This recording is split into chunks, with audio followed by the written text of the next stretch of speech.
What's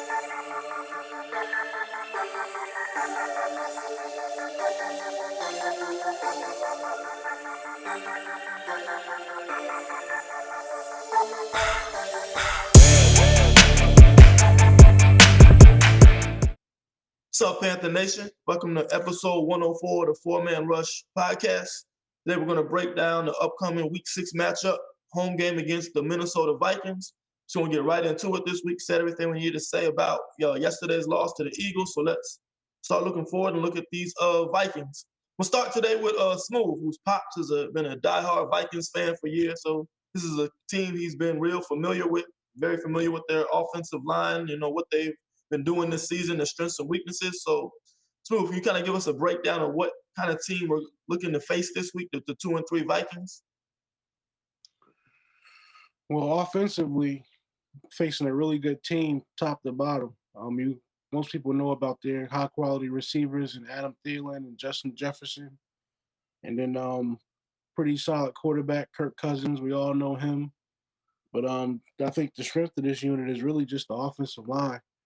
They're deep all across the board, first string and second string. Quite a few players that we were high on that we were hoping to draft. You got guys like Garrett Bradbury, the center out of NC State. He's been one of the best centers in the league since coming in. They're pretty solid on the at tackle with Brian O'Neill. I don't know if y'all remember him getting drafted in the second round, but he's one of the more athletic guys in the league, 6'7", ran a 4.8 40. So he's really good at blocking out in space. One of the games that I did watch was them against the Cardinals, and it's just like when you watch them try to establish their run game, they have a purpose. Like they combo block really well. They get to the second level really well. I know Dalvin Cook is a really one of the best running backs in the league, but a lot of his success has to do with the fact that he's rarely getting touched. So he's about 3 or 4 yards upfield. So I think what they try to do week in and week out is establish the run game. Then that opens things up for them to get the pass game established. And like I said, they got pretty good weapons on the outside. So offensively, I think we're going to have to, for us defensively, we're just going to have to stick to our strengths and try to do something that we haven't really done that well the last couple of weeks, and that's stop the run game. That's going to be critical this week. I mean, the Dallas, we know we gave up 245 yards. Eagles, we did a little bit better, but I think it was more about Philly not really committing to the run as opposed to us being effective stopping the run, because you look at that fourth quarter, Philadelphia pretty much ran the ball at will, whether it was read options with Jalen Hurts or those final 2 drives where they were able to run the clock out and end the ball with the ball in their hands, being able to convert first downs. Remember, Miles Sanders pretty much gifted us 2 extra or 40, 80 extra seconds just from running out of bounds. But that didn't matter because they were able to seal the edge. Guys weren't in their gaps and they were able to run the ball effectively. That's going to be critical this week because I think they got a good 1-2 punch at running back with Dalvin Cook, Alexander Madison. Dalvin Cook, I recall on Saturday, he has an injured ankle. So he was trying to work it out pregame. And I feel like, I think after he worked it out pregame, he just didn't feel like he could go full speed. So we'll see if he's going to be able to play against the Panthers this weekend with a week of rest on that ankle. But when healthy, you're talking about one of the top 5 running backs in the league, and he'd probably be higher than 5. The guy's got vision, great contact balance, explosive, good open field speed. He's a dual threat back as well. Don't underestimate him as a wide receiver. So I think we'll definitely have our hands full with containing Dalvin Cook. Last year, I believe he got hurt actually in our game, so we didn't really get to finish it. So we didn't really get to see him for the full 4 quarters. And then their backup running back, Alexander Madison, just as effective, replacing Dalvin Cook. So establishing the run, I think, is something Minnesota will try to do against us this week. As far as, let's get back to their offensive line a little bit. I know Kev and Smooth, we'll start with Kev. Garrett Bradbury was a guy you guys had scouted 2 years ago, the center out of NC State, a guy we possibly were going to take in the first or second round. Can you tell us a little bit about what made you so high on Garrett Bradbury? Yeah, well, excuse me. So for me, Big Smooth was the one that, was putting me on to Bradbury and let me know there's a player up the road in Raleigh that is gonna be a really good when he go to the league. So That was the first time I ever heard of Garrett Bradbury. So when I finally got a chance to watch him myself, immediately what sticks out on the film with him is the fact that he plays with control and poise. Like rarely did I see him like get to where he's in a bad position. Um, being center, one of the instance of thing is you got to, be able to handle the line calls, the shifts, and everything. But with him, I like the fact that when he fires off on the ball, particularly in run plays, he has the ability to just really explode and to really get movement on the opposing defender in front of him. He's one of the few centers I've seen actually get to the second level with ease as well. So he's definitely someone that's going to definitely challenge our defensive tackles, whether we're in a 30 front or a 40 front. When it comes to pass blocking, um, again, he's always looking for work. I've seen him a few times, like pull a little bit and help out on certain, not too often, but just show his flexibility. Kind of pull as a center and to provide extra blocking. But primarily when it's in a pass blocking set, I just think Garrett Bradbury is just like I said, like Smooth said, a top five center in this league, and I think that he's a player that owns the offensive line. Everybody gets their cue from him. Um, he's going to give Derek Brown and Daquan Jones and Bravion Roy and anyone else that lines up in the A gap, zero technique, one technique, possibly even the two technique, two eye. I mean, anyone that's lining up with anywhere in his grabs is definitely going to fill him. But I think Bradbury is definitely one of the top centers. I would say, and Smooth, you can confirm that he could probably go right after your number one rack now. Would you say Bradbury would probably be number two? It's arguable. He's top five. Still got a lot of good centers in the league. Um, As just far as looking, like young centers though, like the new yeah, new young wave guys. coming Yeah, in. he's definitely upper echelon. Definitely. Hmm. Honestly, he would have fit everything that we preach. We like athletic guys. He was also a 4'8", 40 running guy that can pull on screens. Hmm. Had really good bench press reps. Like he reminds me a lot of I mean, not Matt. Ryan Khalil in the sense that he's a little bit undersized, but because he's able to use profound technique, he's able to be effective in pretty much every aspect of the game, whether it's run blocking, pass blocking, pulling. Very, very smart. So sending out those line calls, it's just everything that you look for in the center, he has. I don't really see a lot of flaws. Hey, look at the depth of the offensive line as well. I mean, two more guys that we were high on coming out. So it's like the continuing to build a deep offensive line because in our using ourselves as an example, guys get hurt often. So you always need guys that can step in and play right away. I'm looking at all three really: Mason Cole, Wyatt Davis, and Christian Darrisaw. So I mean, Smooth, what you think of those three guys as far as their O line depth goes? They were all on my board. I would have took Wyatt Davis over Tommy Tremble any day of the week. Christian Darrisaw, it was some things about his game I didn't like as far as just being consistent with his leverage, but still, every flaw that he has is fixable. The upside is incredible, so I think he getting selected where he got picked at was a pretty good value for them, as well as if you just look at this entire unit, first string, second team, second string, they're all second and first round picks for the most part, except for a couple of guys. I think their left tackle is some undrafted guy. We should be able to take advantage of him because he hasn't been very good this year. I think his name was Rashad Hill. But outside of that, they, like you said, just they do what we want to do. They actually invest in the offensive line early. They look for blue chip guys year in and year out. This shows because they always have one of the best run games in the league. And Kirk Cousins really always has a lot of time to throw the ball. That's why that offense is so explosive. We can't make any complaints about that Minnesota Vikings offense. Like it's one of the best offenses in the league, and it starts in the trenches. Getting back to that Kirk Cousins and what we know from him, I mean, last year, I mean, had him pretty contained for 3 quarters, but then that game-winning drive looked like he just couldn't miss, completed certain consecutive passes, had that comeback from behind victory against the Panthers. I think Kirk Cousins has become a little bit underrated because he just hasn't been able to have that kind of playoff success and get them over the top. But still, I think, probably, I think 20, 25 teams in this league would like to have Kirk Cousins as their quarterback. Maybe not 25. I'll say maybe at least 20 teams would probably, trade their quarterback right now to have Kirk Cousins. I mean, he's efficient, doesn't turn the ball over a lot. He's smart, accurate.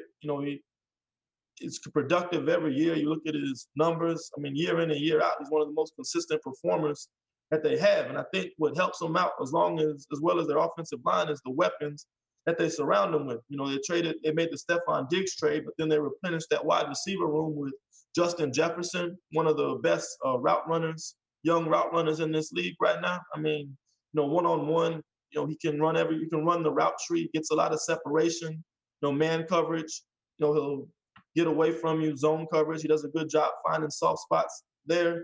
He's great after the catch, very, fast, explosive, great athlete. So he's definitely a guy we got to keep accounting for this week. I think as good as Dante Jackson's playing, this probably be one of his bigger challenges he's seen so far this season. And then Adam Thielen, he's getting up there in age a bit, but still very effective, underrated route runner, sneaky athletic guy, great hands, and another consistently produces year in and year out. And they just surrounded them with guys, KJ Osborne, D.D. Westbrook. So I think they also have a pretty sound wide receiver room. So, look at this offense. It's pretty solid. I think they're a lot better than their 2-3 record shows.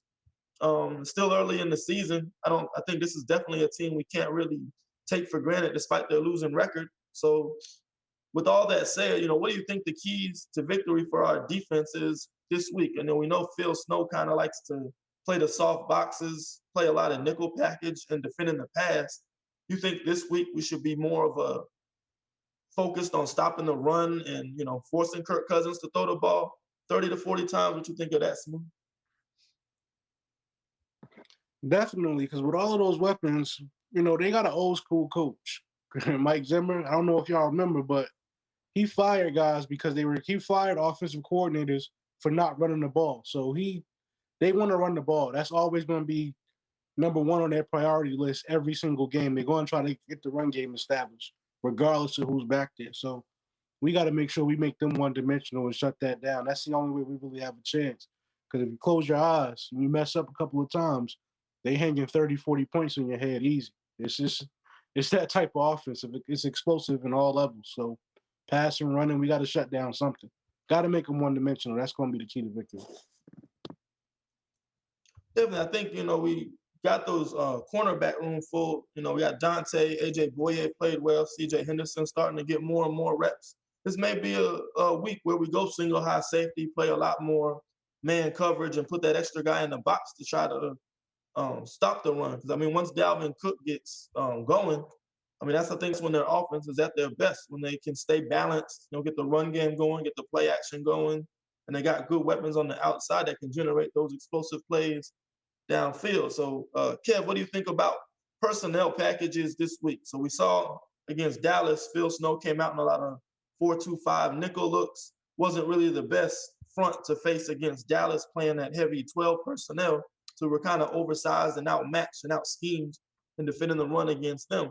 You think we need to try to play more base defense this week or stick with the nickel packages that we've been playing more often the last couple of weeks? For me, I think that with the type of offensive line they got, I think that Minnesota may try to mimic a lot more of what Dallas did with us. Big Smooth said, in his introduction here, they do a great job of double teaming and getting off to the next level, which is basically what Dallas did to us, double teaming our defensive tackles, getting them moved off the line and sliding out to our linebackers to create the lanes for their running backs. Um, and one of the successes of winning on the road is to come in with a strong running game so that your quarterback isn't forced to have to throw the ball 30 or 40 times. So for me, I like to see us play a lot more base, and I think this time around, instead of playing the 4-2-5 nickel, I like to see more traditional 4-3 style to just have some more meat up front to attack, because the way we've been playing our 3-4, and a lot of the 303 fronts where we're trying to, free up our linebackers. I think that, excuse me, I think that with the ability to double team and get out to the next level, the way that Minnesota can emulate the what the Cowboys did. I think that's what created a lot of those lanes was those isolation runs off guard, those off tackle runs. Um, so I just think that having 4 down linemen and 3 linebackers whenever they come out in base personnel.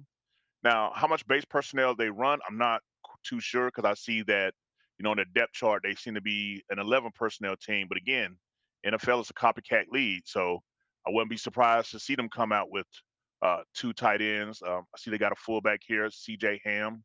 So, for me, I'm regard not to negate their offensive firepower in the passing game, but for me, we gotta shut it down because I feel like we're a lot more talented to handle their wide receivers with our secondary than we are to just allow them to just run it down our throats. So that's the type of personnel package that I like to see us do is definitely more 40 front with our base packages to make sure we, try to discourage them from running the ball on us.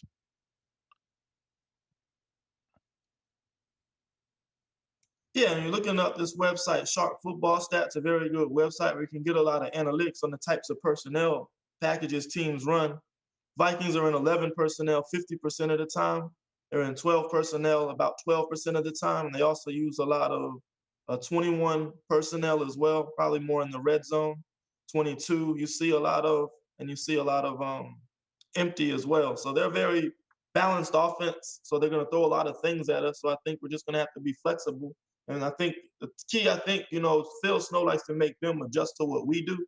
So I think if you can get them behind the sticks and force them into those passing situations, you'll probably see him stay in the nickel packages that he likes to be in. But if we let them dictate and control, I think that's the point where you have to adjust and be more aware of that run game that the Vikings have. So when I look at their receivers, you got Justin Jefferson, Adam Thielen, KJ Osborne, 3 very capable wideouts. How do you like our secondary matchup? I know Dante Jackson's having a career year. He almost single-handedly put the team on his back and won it by himself this past week. I mean, we're working C.J. Henderson in there slowly. I thought A.J. Bouye played extremely well this past week, particularly against the Eagles screen game. I know they came out looking to try to throw those quick screens. I thought Bouye did a good job playing downhill, making the tackle and sniffing those out. How confident are you that these guys can follow up their good performance last week against Justin Jefferson and Adam Thielen, Smooth? I mean, hate to be biased, but I'll take our DB room against anybody. Clearly we've invested in that group. So cornerback, we shouldn't have any issues with anybody. They're gonna get theirs. They're great football players. Justin Jefferson, Adam Thielen, they're gonna get theirs. But even Thielen just had a quiet week like yesterday. So it's not impossible to shut this receiver group down. It's not. And we have the talent to do it from top to bottom. That's just how I feel. I was really impressed with AJ. I think he's going to carry that momentum into this week. You think about it, J.C. Horn is hurt. You haven't gotten Gilmore in the field yet. But if you just look at Dante Jackson and A.J. Bouye, that's a formidable group. Am I right or wrong? A lot of teams will take that as a starting group. So I don't think we're going to be weak in the secondary. One thing I wanted to add from the last point, though, is what Minnesota does like to do is because of the type of dynamic back that Dalvin Cook is, instead of just loading up with double tight or extra tight ends and stuff like that, they actually want you to respect their receivers. So they play a lot of spread stuff, and they'll just run, with a spread formation and just rely on those 5 guys up front to make holes for them. So they like to spread you out and still run the ball. So you got to expect them to run from damn near any personnel group. That's what they just like to do. Giving that man space actually is a benefit to how they get things done on the ground. That's a good point as well. I think spreading them out prevents defenses from loading the box. And that's going to just give Dalvin Hill that much more space to operate in the run game. So force you to play nickel, put smaller players on the field, trust your offensive line to move guys off the ball. And that's how you create that space in those running lanes for Dalvin Cook. So I just think gap control, is going to be key this week. I thought Derek Brown had one of his better games of the season this past week against the Eagles, so we need him to step up big this week. I think we just have to be better on the edge. I think that's kind of been where our weaknesses are in the run game. I thought Dallas hit us with a lot of off tackle runs, and Philadelphia with more of a read option type stuff they were doing. But even on their normal run schemes, they were getting us outside, sealing the edge, and guys weren't being disciplined with contained responsibility. So gap discipline is definitely going to be another key for our defense to stop this Vikings run game as well. On the passing side, they have shown some little weakness in pass protection. I mean, you look at the pressure rates for quarterbacks. We talk about how Sam Darnold is always under duress, but Kirk Cousins' pressure rate is at 23.5%, which is right in line with Sam Darnold. So he's under pressure, a similar amount of dropbacks as Sam Darnold has been all year. So there'll be some opportunities to probably take advantage of to get after Kirk Cousins a bit this week. So what do you think about our matchup of our edge rushers against these tackles, Kev? Like I said, depending on what front we use, 40 or 30, uh, you know, like Big Smooth said, I'm tend to be biased. I like to think that Brian Burns would like to redeem himself. Brian Burns was basically a non-factor this past game against the Philadelphia Eagles, and this was a team, if I'm not mistaken, and Smooth, Big Smooth, you can verify for me, weren't both their starting tackles out? I know Lane Johnson was out, but wasn't there? I think Andre Dillard started, who's coming as a backup. They And brought in Andre Dillard. He didn't give up a single pressure hit or sack. right, so there that is. So Brian Burns only had like two tackles. I think he had a tackle for loss, but he didn't have any of the pass disruption. Now a lot of that had to do with Hurts throwing those quick screens out into the flats to wide receivers and running backs, pretty much for a majority of the game until late in the fourth quarter. But um, I don't know how much RPO type stuff they do with the Kirk Cousins, because I noticed that with the Eagles, with the way they start getting us, because the way Hassan Reddick was, coming in hard after the running back, that's what they pulled out and did. Now, I've seen Kirk Cousins, use his legs some, but I don't think that's something they will really employ on the heavy. They might do it one or two times to catch off guard, but um, but yeah, I like to take our edges against them. Now, Util Gross Models came back, got about 18 snaps coming off of, his ankle injury. I like to see him more. I think that when we play a 40 front, I like him better as the 4-3 defensive end than I would a Hassan Reddick. I think this will be a game that we need to have a nice rotation along the edge, to keep the pressure prying. So, see more, Marquise Haynes, see more Morgan Fox as well. I just think that we just got to throw fresh bodies at this Vikings offensive line, because as you mentioned, 23% pressure rate. So, we can generate the kind of disarray that our own quarterback go through on Kirk Cousins. I mean, hey, we've seen Kirk Cousins, what I'm saying, fuck it up too, and give out gifts and everything. So I tend to want to favor us on the our edge versus their tackles in this matchup. Yeah, just for get an idea, kind of pass plays they run. They've only run two. Cousins isn't the most mobile quarterback, so they're not really an RPO, read option type team. Who's going to really respect, that type of plays from Cousins. But they do run play action a good amount. He's thrown 28 play action passes this year. So, I think it's more, but it's primarily a drop back pass offense. Cousins will drop back 3, 5, 7-step drops. He hangs in the pocket. I think he's improved that aspect of his game, moving around in the pocket, having good awareness there.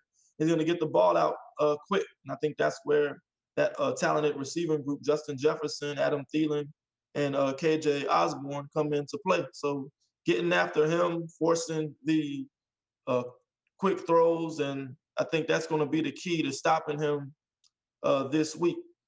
So I guess with far as, overall, looking from it globally, what do you think the three keys to victory for our defense this week are against the Vikings offense? Start with you, Kev.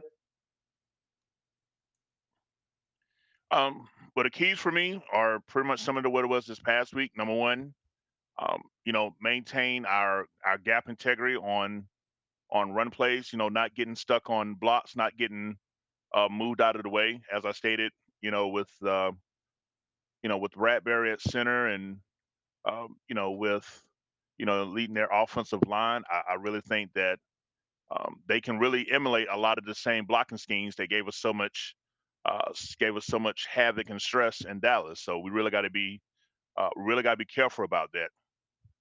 Number two, I think that we need to get back to what we do best and putting our stamp on it, and that's applying pressure, disrupting the quarterback, getting them off rhythm, off target. Don't get me wrong, Kirk Cousins has been good, but we've also seen him have stretches where he's looked below average, for extended periods of time. So I think we need to take advantage of that. And number three, we just got to keep creating turnovers. We had two interceptions. We got a safety, which should have been a touchdown, but that's neither here or there. I just think that we just got to, find ways to, create an extra, uh, three or four possessions for us by, getting out to the balls, and whenever the ball carriers do have it. Okay, so that pretty much covers the Vikings offense. Look at the other side of the ball. Look at what they're bringing to the table on defense. You got two veteran edge rushers, been very good players in this league for a long time. Daniil Hunter, Everson Griffin. They got pretty solid defensive tackle core as well with Dalvin Tomlinson and Sheldon Richardson. So you got a veteran D line unit that's coming to town. We got Stephen Weatherly, as a backup. But as a backup rotational player, that's what Weatherly is. I think Matt Rule and our staff had him come in here and try to make him a starter, thinking he could replicate what he did as a backup and double that production, whether he was starting with more reps. That's just not who he is. I think he's just much more effective and comfortable being a rotational player coming in, letting Daniil Hunter, Everson Griffin get some Gatorade and get his cardio in. So Smooth, what do you think of this defensive line unit, and how is our struggling offensive line going to keep these guys contained?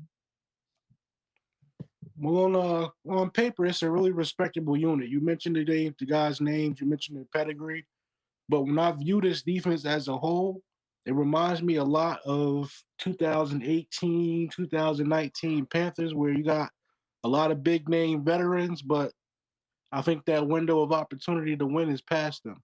I think that's why when you look at their record, you see 2-3. A lot of that has to do with they're in shootouts. They had a shootout with Arizona, came down to their kicker missing a field goal.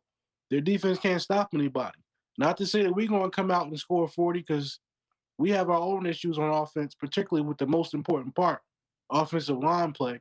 But if we can find a way, I don't know how you would do it, but if we can find a way to get some production out of our offensive line unit, we should be able to score a lot of points against this team.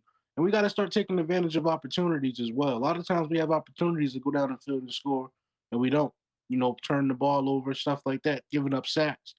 So I think the key, against this defense is they're not nothing to fear at all. You shouldn't have to fear them, but they got a lot of respectable guys. Eric Kendrick's still very respectable. Harrison Smith still very respectable in the secondary, but I think that window of opportunity is closed for them. And they got a lot of young guys in the secondary, very young corners that we should be able to take advantage of, particularly with DJ Moore and Robbie Anderson. They both should have productive days, because those young corners have been getting exposed for like the last year and a half.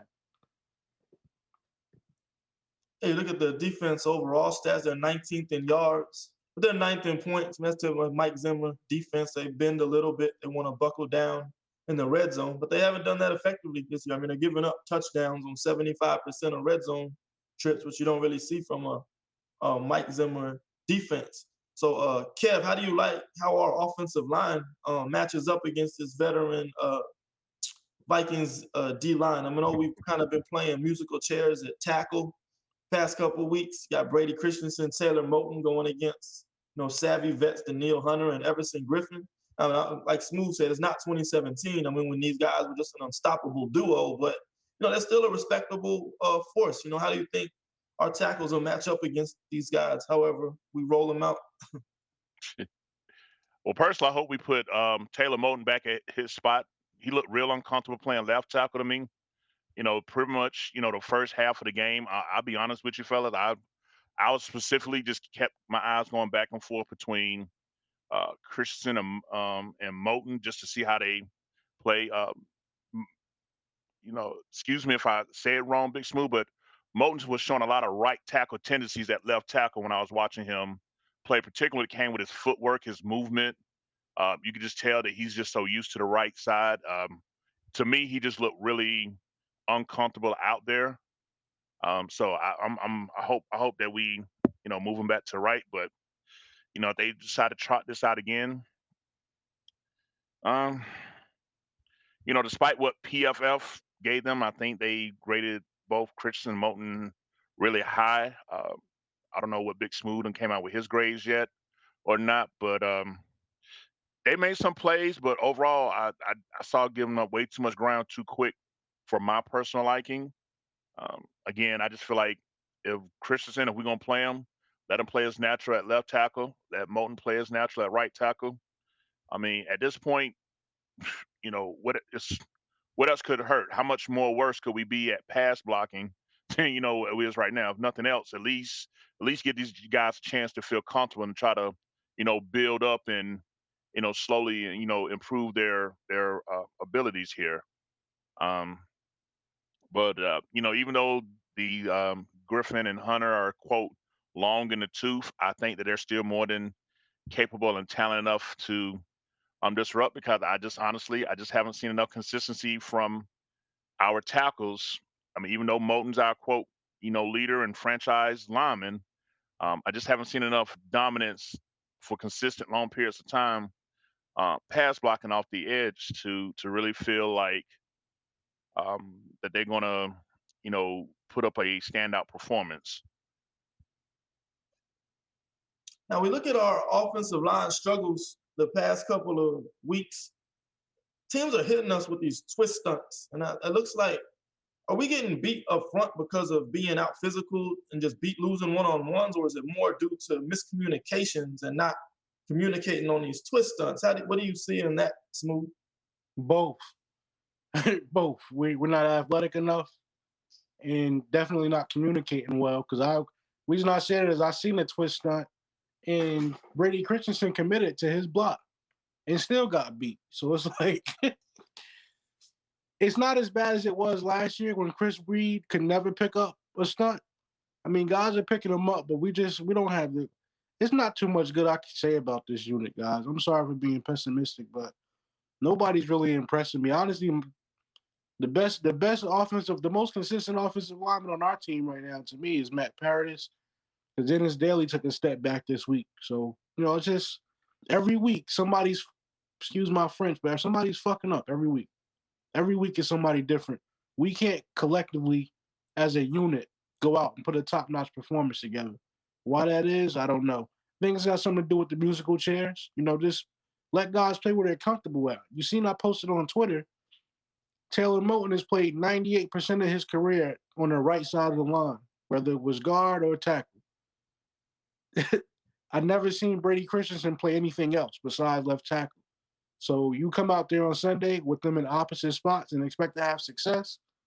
I mean, I really wasn't surprised by the performance. So sorry to answer your question about the twists and snuts and stuff like that.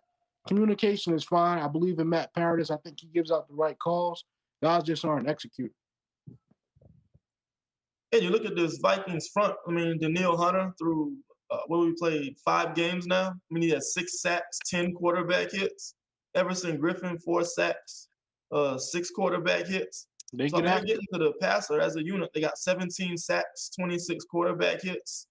So I mean, guys have been productive in the pass rush, even though they had that slip up against the Arizona Cardinals. I guess Kyler Murray, I mean, trying to get after him is a challenge in itself. But I mean, the last couple of weeks, I think they played the Detroit Lions. I mean, it was a 19-17 ball game. So I think they come along a little bit, still being productive at the defensive end position, even after all these years in the league. Let's talk about the interior O-line a little bit. I know Daly kind of ended his streak of 2 consecutive games where he was playing well.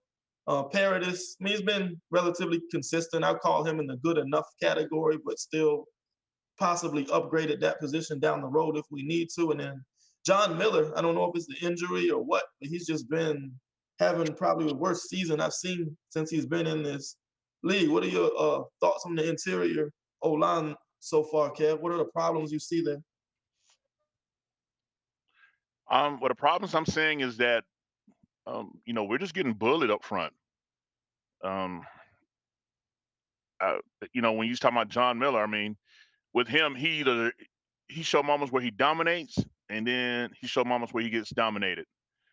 And God help him when he's trying to go out on screen passes. Like I rarely see him, connect to get a chance. Like when you get a chance to put one of these little small DBs on their ass, and you keep missing, like um, I, I don't know. It's just kind of mind blogging. But this is why he's a career journeyman. This is why he can only get 1 year at a time. I mean, you see him play well enough to think, okay, he can, be solid and effective, but then he just has those stretches where he just, but like you said, that could definitely, apply to, him being injured as well. With Paradis, he'll have his occasional moment where he, does a what the fuck moment, but generally overall, he's been a C plus B minus type of player for us. You know, just just steady. Like I said, there's definitely room to grow, definitely room to improve. But I've seen him, pick up 2 blocks on a certain play. I've seen him, get some, couple of pancakes here and there. So I definitely think that Paradis is, after Moten's, probably our most uh, consistent player.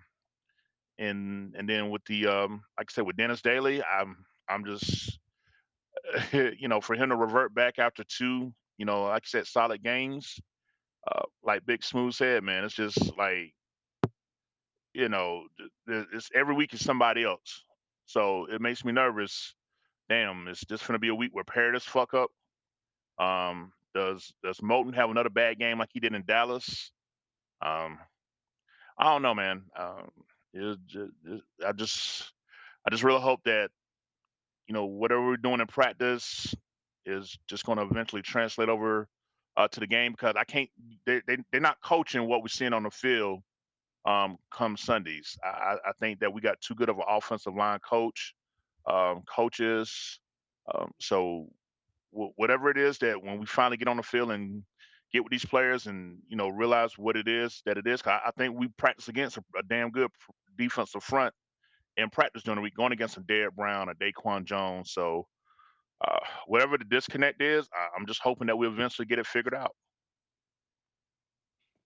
You know, to be honest with you, I don't want to sound like a pessimist again, but we talked about Daniel Hunter, we talked to Neil Hunter, I'm sorry, we talked about Everson Griffin, but the strength of their defensive line is the interior. I don't know if y'all know, but Dalvin Tomlinson is one of the best 3 techs in the league. They also got another guy named Michael Pierce. He's 340 pounds. So we talk every week about Paradis not being able to get movement. It's not going to get easier this week. The strength of their defensive line is their interior. So between Tomlinson making plays, he makes a lot of plays in the backfield, and having a 340-pound immovable object like Michael Pierce, that's where it all starts. So the fact that the true weakness of our offensive line is the interior, and we facing one of the best interiors in the league, doing the numbers, it's just not looking too good for us. So somehow, some way, we got to coach around that. Like, so these guys got to find it somewhere. We got to find success somewhere, but it's not getting easier this week. That's all I'm saying. It's not going to get any easier. We're playing one of the best units out there. Now, in his interview today, I know Vashti Hurt from Carolina Blitz asked Matt Rule about Deontay Brown's progress. He said he was started the Senior Bowl, he was about 360 pounds, got down to about 340, and then Rule just referenced that he's doing a good job losing weight. He finally made the active roster for the first time, so he had to dress for his first game against Philadelphia. And he's just going to start, now he's going to be focusing on trying to earn reps and get in that rotation. I know Smooth has spoke on this a lot. Do you think Deontay Brown will be an upgrade over John Miller, or you think this should be a redshirt year for him, considering he spent so much time in his offseason just trying to get focused on getting his weight down as opposed to strength and conditioning, footwork, and those types of things? I think he's a complete liability in pass sets. So I think he'll need a off season just to improve himself as a player when it just comes to protecting the quarterback. Run game wise, yeah, he would help us a lot right now. Right now, he could come in and move guys off the ball. That's our biggest issue. We don't move guys off the ball at all. We don't get any kind of push up front. So you can tell me you can put Deontay Brown in maybe at a swing tackle or something just to get some movement. I'll take it any day of the week. Any day of the week, I would take it. That's what I like most about him is he's extremely effective in establishing run dominance, and we don't have that right now. So yes, as far as the run game, he would be an upgrade from John Miller. To be honest, I wouldn't mind us leaning heavily on a run game if we had one, because Sam Darnold's been making a lot of mistakes. So I think we got to try to take some pressure off him somehow. So definitely, if you got a guy on the bench that can come help you get the run game established, bring him in. Yeah, we still haven't have an update on Christian McCaffrey's status as of this recording, but that'll be a big addition to the offense if he's able to play this Sunday. Kev, as far as our offensive line going up against the Vikings front four, do you think we're putting out our best combination of linemen that we can possibly have, or is there some type of unit you think we can do some shuffling around to at least be able to put a serviceable unit together to get us through this season and maybe look to upgrade once we finish the year and start to head into the draft and free agency?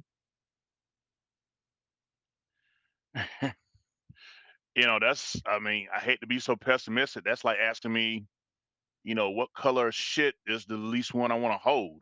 I mean, damn, like it's just really that bad, man. Like, um, best unit for me moving forward, like I say, these young guys, uh, like I say, just leave Moten at right tackle. Man, um, Mitch, leaving Mill at right guard. I mean, hey, it's 50-50. Maybe we get 9 good games in games that we win and 8 bad games we won't. I mean, it's really like he really does put on a night and day effort, with him. It's just hard to really speculate. Obviously, Paradis is our only option at center because I definitely don't want to see no Tecklenburg, come in. Um, far as left guard goes, man, it's pretty much Dennis Daly and John Miller pretty much the same. You'll see 2 stretches and then you'll get a game like what the fuck. So it's just really it's just really just hard. And to be honest, in spite of how critical I was about the left tackle play over Brady Christian, but I'm too much at the point where um, I rather take my lumps with him getting experience at a position he's comfortable with than to keep playing this positionless football on the offensive line. Um, I just think the offensive line, when it comes to your starters, this ability to have this flexibility that Matt Rule speaks of when it comes to your starters, I'm really not being a big fan of it. Now, as far as your depth and rotational players, because you can only have so many, on Sunday, yes, be able to play multiple positions, but you know, let my left tackle his strength be playing left tackle. Um, again, drafting a left tackle and got him playing right guard or right side of the ball, it's just mind numbing to me. I just really think that the way that Matt Rule and Scott Fitter handled this offense line, when they look back at the season and think of the what else, especially if we end up missing out or whatever, or not having the success we have, they're gonna look back at the decision they made at the offensive line as being like, yo, that's where we fucked up at. That's whatever our thought process was looking at offensive linemen and what it put on the field. I'd be hard pressed to think that when they watch the film and have any less disgust than what we as fans have watching this offensive line play. Again, I know there may be good stretches that don't get mentioned. You was talking about earlier, Will, how Donald. What's frustrating about Donald is when you have a clean pocket, he's not connecting. But how often are these clean pockets having? With the pressure rate. I think I shared something on our Facebook page showing that um, for the second time since 2018, the Eagles had over, I think it was 4 different players with over 6 quarterback pressures. Like our offensive line is allowing pressure rates to happen at a record performing pace. You know what I'm saying? So um, it's just a hope and pray situation at this point because Deontay Brown's not ready, and I rather think of save him for long term than to try to ruin him or get him overexposed or possibly hurt because he's not ready. Like you said, focus on conditioning and things like that.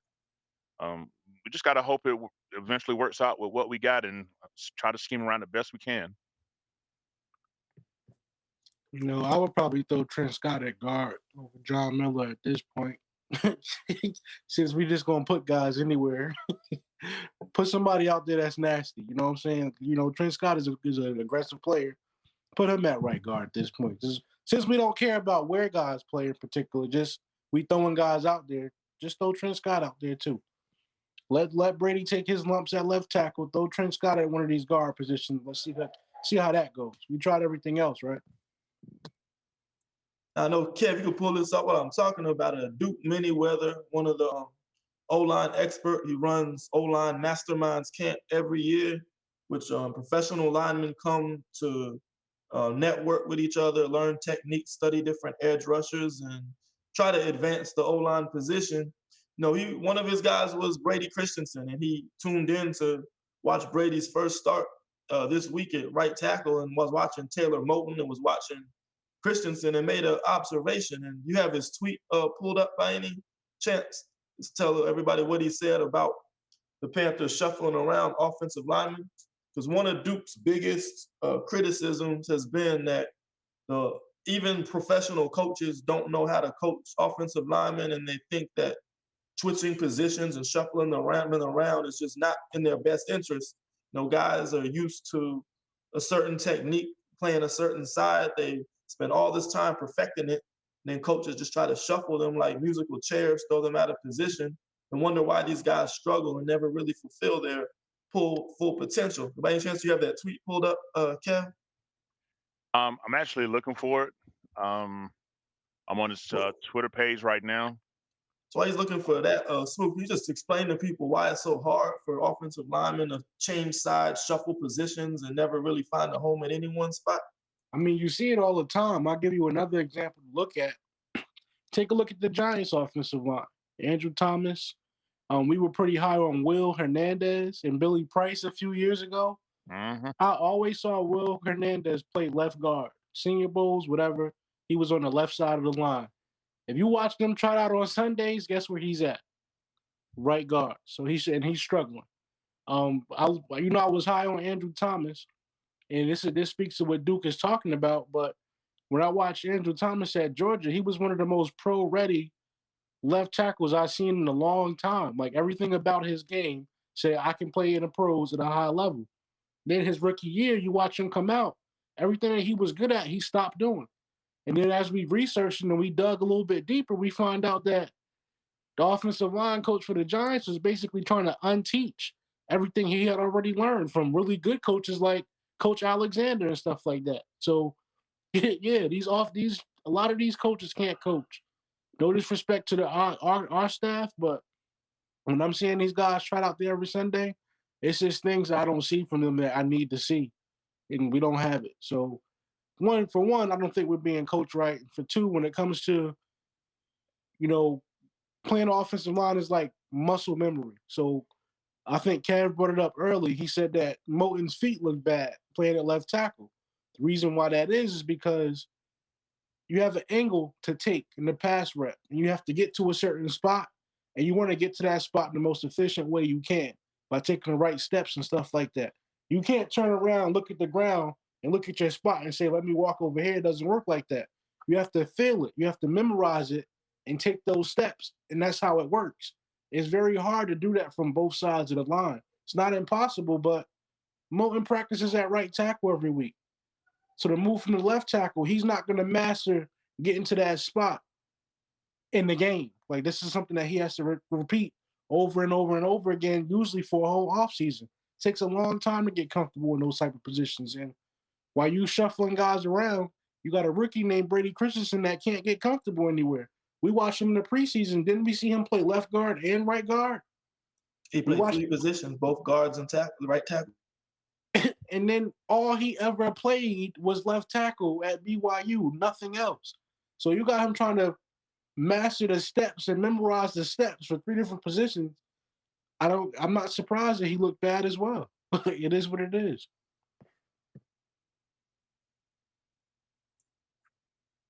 Yeah, no, I think the thing is with pro coaches, you remember with Perry Fewell, I think one of the former players who seems to speak out against him saying coaches get a head coaching jobs and they bring their friends over and they're not really good teachers. They just know somebody in the league that got a head coaching position. So yeah, I do think coaching in general needs to be better, statistically at the college and professional level. So did you find that tweet, Kev? Yeah, I got it right here. You just read that before we move on to the linebackers. Yeah, and just to let you guys know, if you want to follow him, if you here is Duke Manyweather at Big Duke 50 on Twitter. He says here, and I quote, this was at 3:21 yesterday. So this was while the game was going on. Says he was in Plano, Texas, but it says in Carolina moving forward, if 70, which is Christensen, and 72, which is Moulton, if 70 and 72 are your offensive tackles, they need to flip Moulton and Christensen. Moulton had zero feel and awareness as a left tackle. He's setting as if he would at right tackle, which makes him susceptible to many things. Right. So basically saying the same thing we've been preaching about, trying to shuffle linemen and play different positions. It's just, not as easy as a lot of people make it sound. So let's move on to these Vikings linebackers. Again, you got a pair of veterans, Eric Hendricks, a guy who's been a consistent performer in this league for several years. You got Anthony Barr. I mean, who knows what position he is? He's just kind of a tweener. Is he a pass rusher? He's not been very effective doing that. Is he a Sam linebacker, which they have him listed? So they don't. I mean, he's kind of a Swiss Army knife, master, jack of all trades, master of none type of player. Kev, do you think you see areas where we can attack these Vikings linebackers? I know we've already played Eric Kendricks probably 3 or 4 times now since he's been in the league. Yeah, I think we definitely can attack. I had said that with the Eagles linebackers this past week, and when Tommy Trummer got that touchdown early, I'm like, okay, yeah, tight end's about to go off. But little to hardly any production after that. So again, when I'm looking at these linebackers, I'm not seeing anything that makes me quiver at my feet and think can't take advantage of. With Anthony Barr, he's been there for several years. With the Vikings, I definitely think he's in his post prime, but still effective range. You was talking about Eric Kendricks. I think he's the best of the group. That middle linebacker. Um, Nick Nick is it Vigil?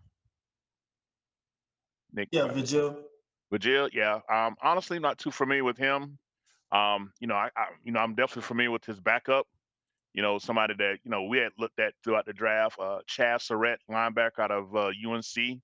Of course, I was pissed when he went there. It seemed like the Vikings just got a couple of players that I wouldn't mind have been here in Carolina, but Chaz Surratt, I just think that he's waiting his turn and opportunity. But he definitely needs to develop and grow as well because he switched over from playing quarterback at Carolina to linebacker and only played it 2 years. Played at a high level, made plays, but definitely room for improvement. But yeah, I can see that. Again, if we decide to feature the tight ends this week, with Ian Thomas, who's seen to be getting a lot of the reps along with the Tommy Tremble. We're coming out in 12 personnel, 22 personnel. Even when we go these jumbo packages, it'd be nice to see some play action. Let's test these linebackers out.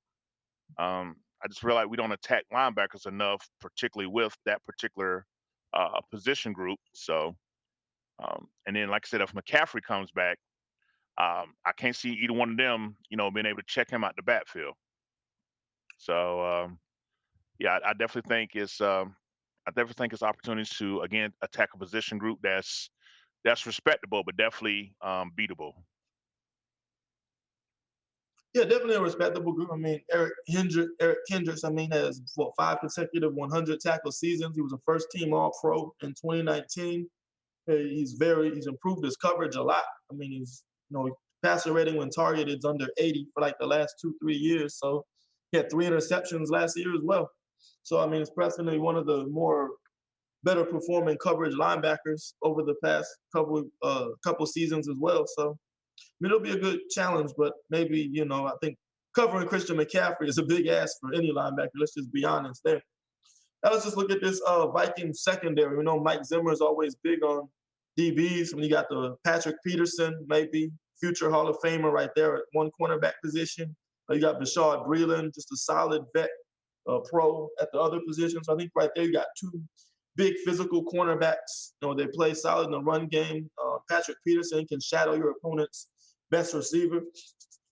This will be the third week in a row. We'll see DJ Moore have a challenge on his hands. We saw him, have a good game against Trayvon Diggs. We saw him struggle a little bit last week with Darius Slay. I mean, the Eagles play a lot more zone than Dallas did, though, but Slay definitely had a big game. And this week we got another veteran, Patrick Peterson. So you better believe, you see Trayvon Diggs and Darius Slay, I felt were both able to study Sam Darnold, reading his eyes. He's not really looking guys off. So they were able to kind of bait him into 2 interceptions apiece. So I think in back-to-back weeks, Darnold has thrown interceptions to two veteran cornerbacks in consecutive weeks. So best believe Patrick Peterson, he's licking his chops this week studying what Darius Slay and Trayvon Diggs were able to do these past couple of weeks to confuse Darnold and bait him into game-changing interceptions.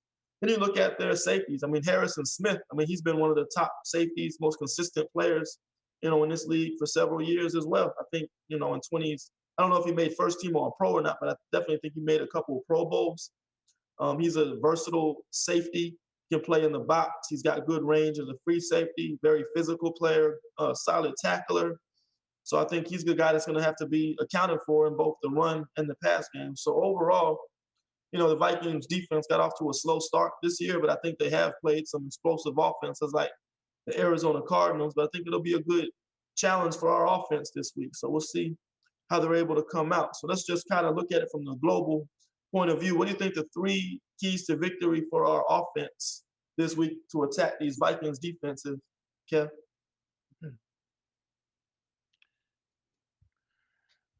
Well, attack this Vikings defense.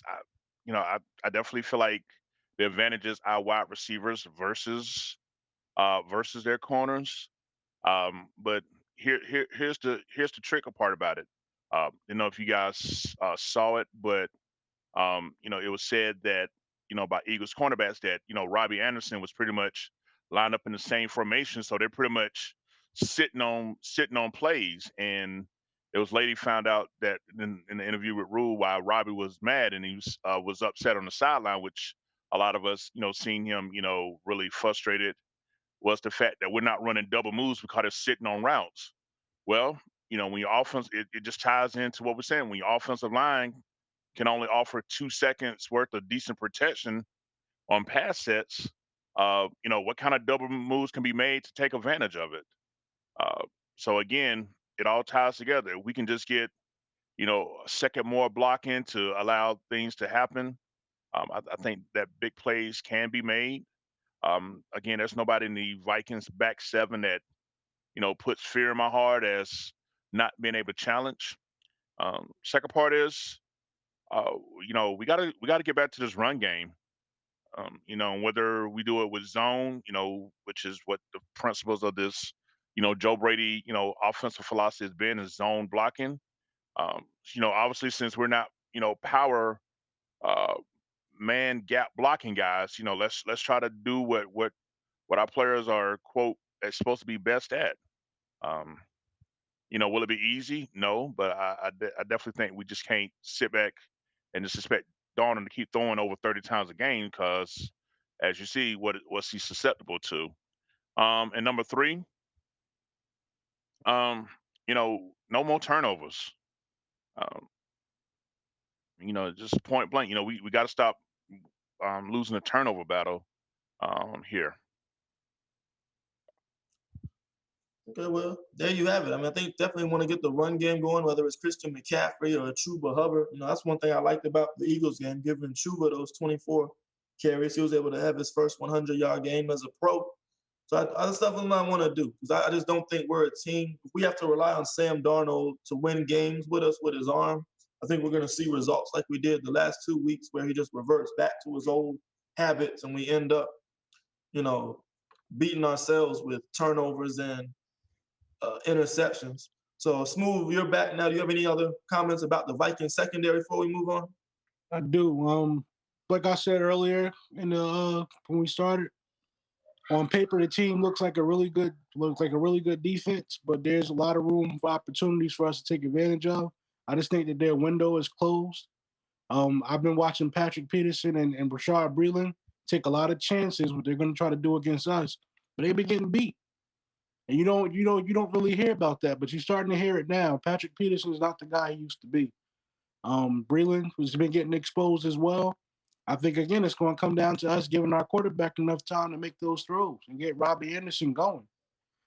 That's going to be the key to victory to me in protecting the football. We have to protect the football. We can't put our defense in compromising situations like we've been doing.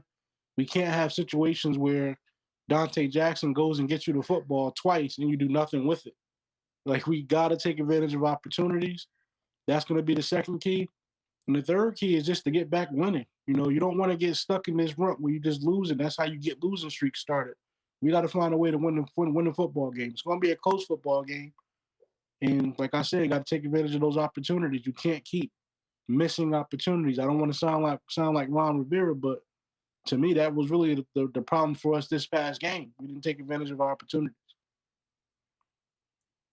All right, well, there you have it. This pretty much covers the Vikings defense. We'll take some of these questions and comments now. First one I wanted to look at was Cam Irving is expected back on Wednesday. So, with Cam Irving coming back, let's just deal with the facts and our unfortunate circumstances we're in now. Is Cam Irving our best option at left tackle right now, do you guys think? Or Stinson? I do not. I had confidence in him. He showed a promise in preseason, but I think what he's shown us is what he's shown his entire career. He just can't get it done on a consistent basis for an entire season. I think that the wheels have come off. I think that you need to try to look at, maybe moving Brady over to the left tackle and Moulton to right tackle so those guys are comfortable. And that's the best unit to go out there. So maybe it'll be like a situation where Elfling, you get back healthy, you can't get your job back. So maybe we'll go one more week with this unit that we had. Hopefully we get a better performance than what Cam Irving has been giving us, because, when I graded him 2 weeks ago, that was the worst game I ever seen him play. So maybe he'll have a chip on his shoulder. Maybe he wants to, get some type of redemption for how he's been playing lately, but I don't see it, because he's the same player that he's always been. Okay, next comment. I was going to ask what the other teams do. Do they shuffle half of the group around? I think it depends on the team. Like, you look at the Philadelphia Eagles, they only did it out of necessity. They moved Mailata to right tackle, but they know Andre Dillard, their prospect, he's a pure left tackle. So to accommodate him, they moved the other guy to right tackle, Mailata, because he's shown the ability to play both sides. But that was out of necessity. You don't really see that often from good teams like the Eagles, the Cowboys. Typically, you don't see a lot of that shuffling. On the flip side, we look at the Raiders, who just fired their coach for other reasons. Alex Leatherwood's played every 4 positions on the line already. Now he has to step in and play, and he's basically not prepared. So I think it's different league by league, but I think it does happen. And one of y'all can correct me if I'm wrong, but I think it happens more than it should, I'll say. I think, teams trying to shuffle offensive linemen and plug them here, plug them there like it's musical chairs. Is that anything else you want to add to that, Smooth? No, you hit it on the head. Like I said, a lot about playing the offensive line is just developing muscle memory. Guys get used to doing something well. It's not really good to change them up. You try to do it out of necessity. If somebody gets hurt, it's cool to have that versatility out of a guy where you can plug them anywhere. But for the most part, you want to put guys in situations where they're comfortable. And we haven't done a good job of that, to be honest with you. And Kev, you have anything else to add to that comment about what other teams do with their O-line shuffling? Nah, I mean, y'all pretty much got it covered. Like I said, just we seem to be on the one. Well, I ain't gonna say the only ones, but I just think this positionless football, particularly on the offensive line, is it's not going too well for us. So Okay. Thoughts on Rule putting that loss on the defense? Yeah, I know a lot of people got upset over Matt Rule calling out the defense at his press conference. And I get where you're coming from. I kind of offer a different perspective. As a coach, you got to understand coach speak. He's not going to get up and say Sam Darnold's terrible. He has to play better. Our offensive line's awful. They have to play better. From a coaching perspective, when guys are struggling, you want to lift them up. So you want to tell them about the things they're doing well and try to build on those things. For guys that are high balling, doing great, you want to bring them back down and say, keep getting to try to keep them hungry, keep them active. We can do better than that and keep improving week to week to week. So I think it was more coach speak than him putting the loss and blaming the defense for it. You don't want to see Dante Jackson, for example, get on super high on himself, start feeling himself and make mistakes. You want to keep these guys grounded, keep them hungry and motivate them to keep getting better and better every week. And when your defense is playing as good as ours, as a coach, what do? You got to nitpick a little bit to keep them hungry and say you're not as good as you think you are. What are your thoughts on that comment, Smooth? I agree with you for the most part. I still think he was a bit drunk. I mean, same time, you got to hold guys accountable. Like I mentioned earlier, your defense went and got you the ball twice, back-to-back drives, and you did absolutely nothing with it. So that's always going to be an issue for me. I mean, I'm my personality type is I say it how it is. So that's not the approach I would have took with Rule. I'm not going to ever embarrass my guys for the media, but behind closed doors, I'm asking for more accountability from my offense.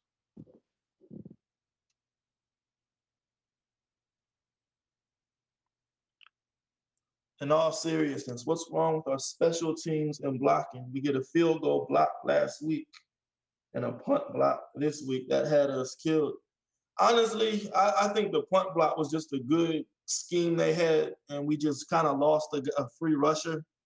Sometimes, and that's critical. I think I saw a stat today where 90% of teams that block a punt win for a touchdown and block a punt win a football game or something. So that was a game-changing play. But I don't think it was anything glaring. I just think it was just a breakdown in protection. But everybody has to get better, even Chase Blackburn. So we'll see what adjustments they make next week. But on the good side, the kicker made 3 field goals, made a 50-yarder. So it looks like we have some more consistency at the kicking position that we need. And this last comment, I disagree. Don't say anything. His defense gave everything they had. Yeah, but I think if you read his whole quote, he did give the defense credit. I think the clip on Twitter, they kind of cut a piece of what he said out and made it seem like he was blaming the defense. He did give them credit. They just cut out the part where he said they have to get better at this, and that. But he did give them credit for playing an outstanding game and, did give credit to Dante Jackson and those guys as well. Okay, well, that's all the comments we have for tonight. That's an hour, 10 minutes. I want to thank everybody for tuning in tonight. The podcast will be dropped on YouTube, iTunes, Spotify, Omni, all of our platforms, probably by usually on Thursday morning. So be on the lookout for that. Again, appreciate everybody for your support. Any final comments, Kevin Smooth? No, for me, just want to make sure we always recognize our fans, you guys that tune in, support us on social media. Thank you. Looking forward to seeing us try to get the 4-2 on Sunday, and just 1 week at a time. Yeah, hopefully we don't get outnumbered by Vikings fans this week. Got to get that home field advantage back. You know, it's hate week for me. My dad is a diehard Vikings fan, so he's going to be talking shit to me all week long. If y'all know, I hate the NFC East. I expect to beat them, and if you take a look at it, we've lost to the Cowboys and we've lost to the Eagles. A lot of my friends from back home have been giving me hell for that. I don't want to have to take it from my pops either. So this is like a must-win situation for me.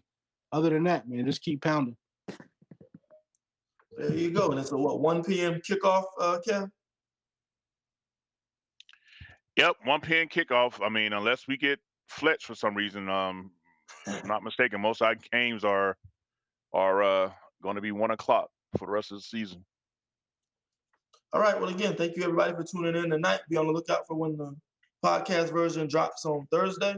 Be there on, hopefully, if you can make it to the game Sunday, show up, show the team some support, see if we can bounce back from this 2-game losing streak. Until then, keep pounding. We'll see you next time.